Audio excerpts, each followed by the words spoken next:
Hi, everybody. I'm Nate Eaton here talking with Spencer Lord, who is helping out on a movie in Canada, working on a movie in Canada. And he actually is about to be in a Lifetime movie set to air on Saturday, June 26th, about the Daybell case. Spencer, who are you playing in that movie? Good question. I'm playing you, Nate. Well, I'll say, never thought that in a million years. I should have grown a beard for this, Spencer. I was thinking I should have shaven. I came so close. I do want to ask you about the movie in a few minutes, but first, I find more fascinating your background into how you got into acting, because you did not take the traditional route. No, not exactly. Growing up, I was an athlete, and I played baseball. That was my main sport. I played all kinds of sports and stuff like that. But I was, didn't have much guidance when I was a kid, I suppose, and I was good at school. So I go to the guidance counselor, and they look at my grades and they go, "Oh, you should try some engineering or something because you're good at physics." So I said, "Okay, I'll do that." So I ended up going to University of British Columbia, getting my mechanical engineering degree in 4 years, and then I worked for about a year and a half, and I thought, I hate this. I can't do it. It's, nothing against engineers, but I couldn't.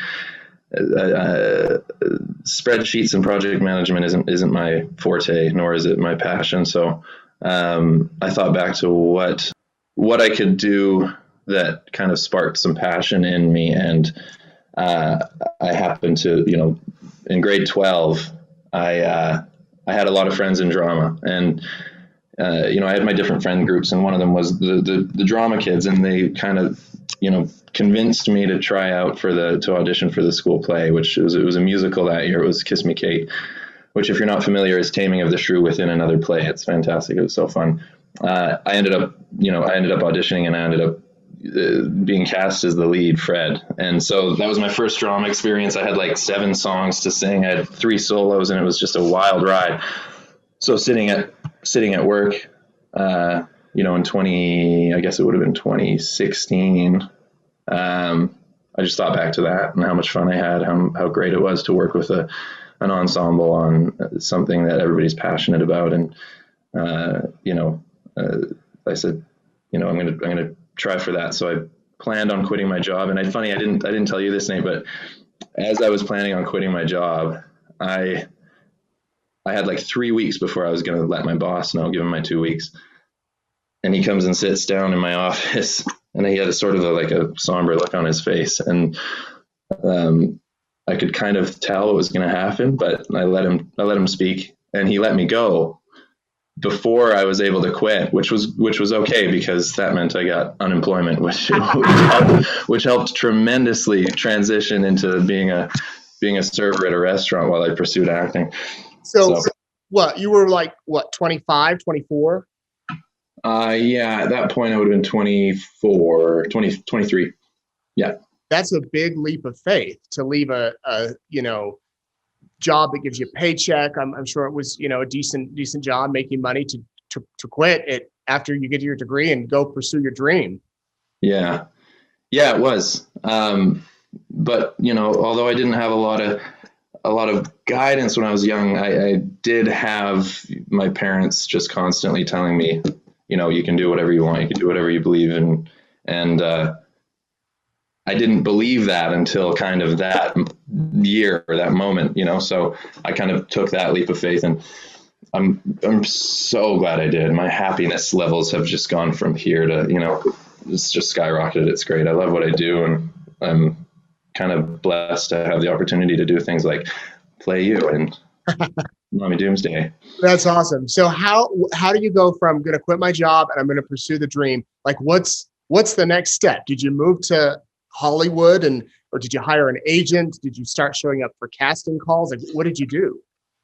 Well, no. So the first thing I needed to do was get a job that allowed me to take classes. So the first step was to take classes. So what I did was, what a lot of people do, and I found work at a restaurant and started, bussing tables and training and working as hard as I could so that I could become a server and make tips and make a decent wage. So I can't remember, where did I work first?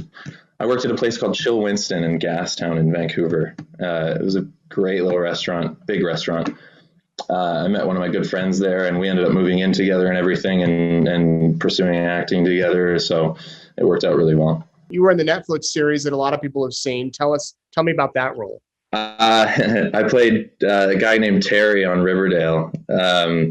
Terry was an oddball, as a lot of Riverdale characters are, I guess. He was a tickle fetishist who lured one of the main characters into his tickle ring to make money. It was really fun. It was a great time. It was nerve-wracking. It was the first thing I'd ever done. And I had a couple days on set for 2 episodes, so I had 4 days on set, and it ended up being a great learning experience. But the thing with acting, a lot of the time though, is you're learning on the job. So there was a lot of learning to be done in a very short period of time. But I'm glad it happened because it was very informative. And then after that, I guess, I don't know, I think 6 months down the road or so, I booked my first supporting lead on a movie of the week that is yet to be released. It should be released in the next month or so, I think, as well. But that went well, and I learned a lot as well. Like it's just learning. It's just always learning, and to have the opportunity to do that before a role like this. And a role like the second film the movie that I booked, which is also coming out in the next month. It's just like it's all going to happen at once. Wow. Was just a blessing. It was helpful. It was great. And yeah, to play a real person was nerve-wracking at first, but it was great because, especially with playing you, because I just you have hundreds of videos online of you reporting and interviewing people. So in a way it was simple, but it wasn't as easy. So this is kind of weird to ask you, but how did you prepare to play me? Just watching those videos over and over again, or other things? Yeah, I mean, part of it is just watching you. It's just I've watched hundreds of minutes of you, and just as you watch, you sit, and you I'll sit like you were sitting, or I'll try different intonations in my voice, and try and mimic the way you speak in a way. But at the same time, with a movie like this, there's not a whole lot of time to prepare. I had something like a week beforehand before I got on set. So, in some ways you gotta pick, you gotta pick your darlings. You gotta kind of choose what you're going to take with you and what you're going to have to leave behind. Because once you start shooting, you're locked in. So, that's part of the challenge. It's an interesting one. You have a much better voice than mine. I've always hated my voice, but I will say that my sister-in-law, I sent the trailer to, and there was a part of it where it was covered, but you said, I think, "Where are the children? Did you do something to your children?" And she messaged me and said, "Was that your voice?" So something translated to where she thought you were me. That one was especially great because there was exactly what you said. There are a couple scenes that are nearly verbatim, which is also very cool. I don't know if you should give yourself more credit. I've seen your music videos. You're pretty good. Oh, great. Yeah, right.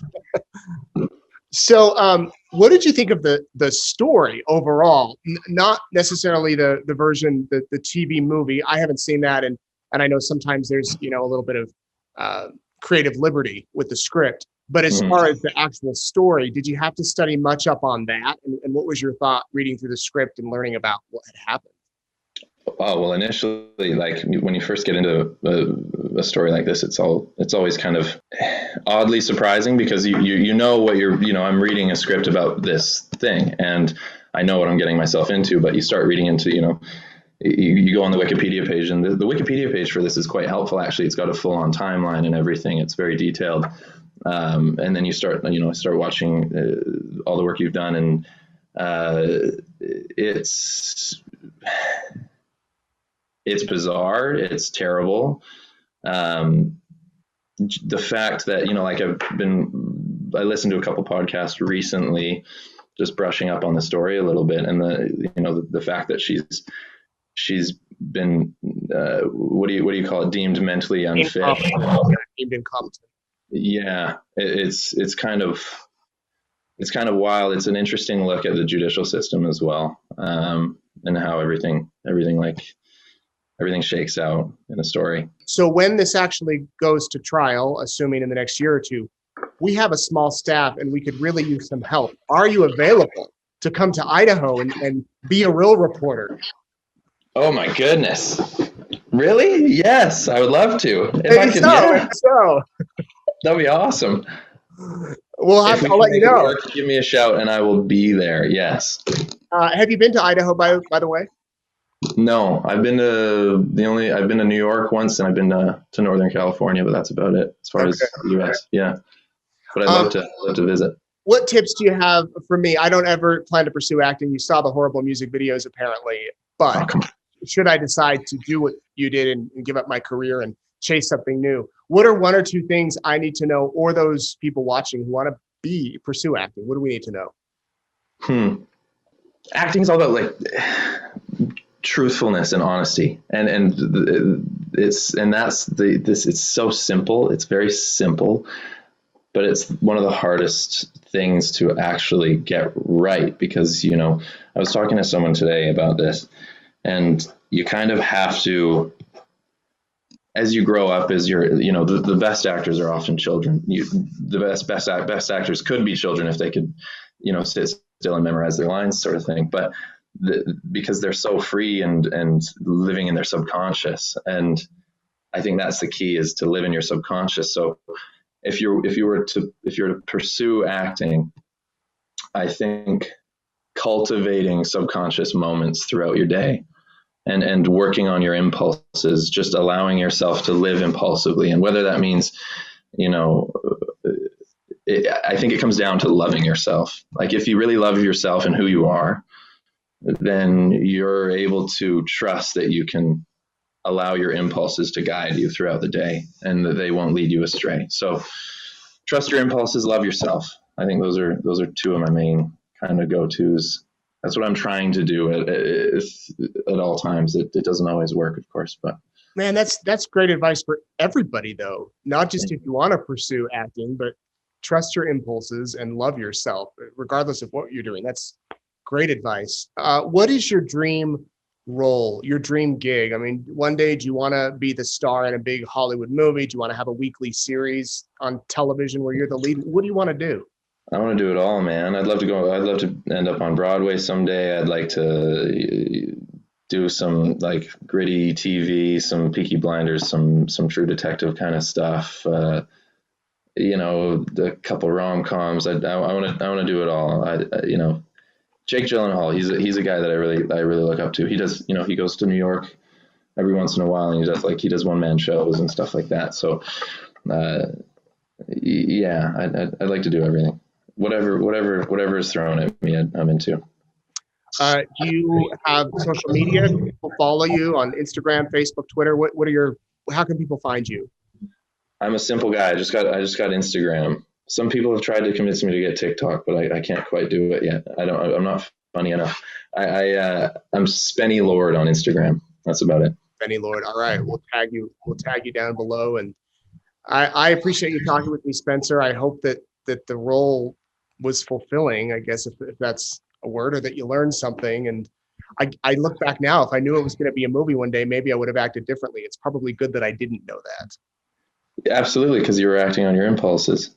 Yeah. I gotta say, it's so surreal just this to speak with you, after doing all the work and playing you and living in that story for a second. It was really interesting to kind of take a peek into your life as well. So thank you for this. I really appreciate the opportunity. It's cool. Very cool. Thank you. So if you want to give an out, Nate Eaton reporting for East Idaho News, feel free. Oh, you're putting me on the spot like that? Come on, man. You can take a moment if you need to. What's my? I need a script. I'm an actor. I don't do my own. I don't write my own lines. So you're Reporting live in Idaho Falls, where the temperature's been 100 degrees today. I'm Nate Eaton for East Idaho News. reporting live from Idaho Falls, where the temperature's been 100 degrees today. I'm Nate Eaton reporting for East Idaho News. All right, Oscar worthy, right there. That's an Oscar. And an Emmy for journalism. Yeah.